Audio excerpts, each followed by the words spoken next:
नमस्कार नमस्कार दोस्तों, मैं मुकेश प्रसाद। आप पढ़ रहे हैं संपूर्ण हिंदी व्याकरण अपने चैनल स्टडी इन वेद भवन।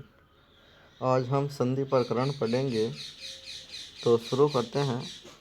संधि दो वर्णों के मेल से जो विकार उत्पन्न होता है उसे संधि कहते हैं। अर्थात दो वर्ण जब भी मिलेंगे तो उनमें विकार उत्पन्न होना चाहिए। हिंदी में संधि 3 प्रकार की होती है: स्वर संधि, व्यंजन संधि और विसर्ग संधि। स्वर संधि के 5 भेद माने गए हैं, जिसमें दीर्घ संधि, गुण संधि, वर्धी संधि, यण संधि, अयादि संधि। आज हम दीर्घ संधि पढ़ेंगे, तो शुरू करते हैं।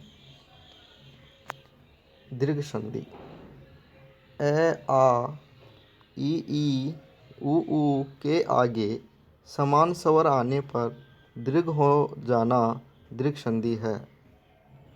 जैसे उदाहरण देखें, मध्य अवधि। मध्य अवधि का संधि विच्छेद करें तो मध्य धन अवधि। अब संधि विच्छेद पर विशेष ध्यान देंगे, क्योंकि वर्तमान प्रतियोगिताओं में इस प्रकार के प्रश्न अधिक बन रहे हैं।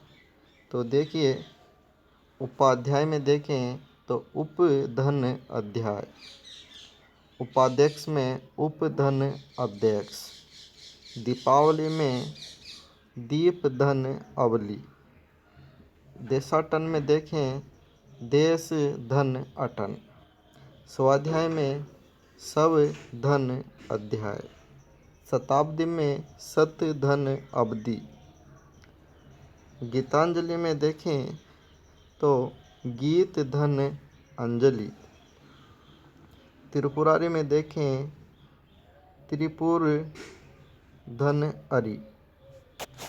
इस प्रकार ये दीर्घ संधि के उदाहरण हैं। दीर्घ संधि के अपवाद, यहाँ पर वर्धी संधि डल गया है, तो आप यहाँ पे दीर्घ कर लेना। ये दीर्घ संधि के अपवाद हैं, जैसे विश्व मित्र, विश्वामित्र, दीन नाथ, दीनानाथ। इसमें आगमन हो रहा है, इसलिए ये अपवाद है। मूसलधार, मूसलाधार, विश्व नर, विश्वानर, अष्ट दस, अष्टादश। तो इस प्रकार ये अपवाद श्रेणी में है। अपंग में देखें तो अप धन अंग, अपांग होना चाहिए, लेकिन ये अपंग है, तो ये अपवाद श्रेणी में है।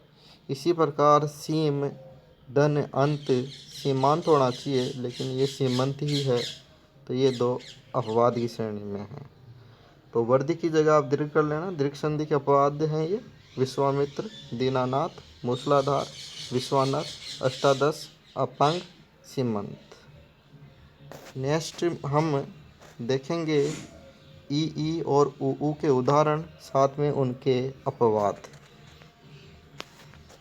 धन्यवाद दोस्तों।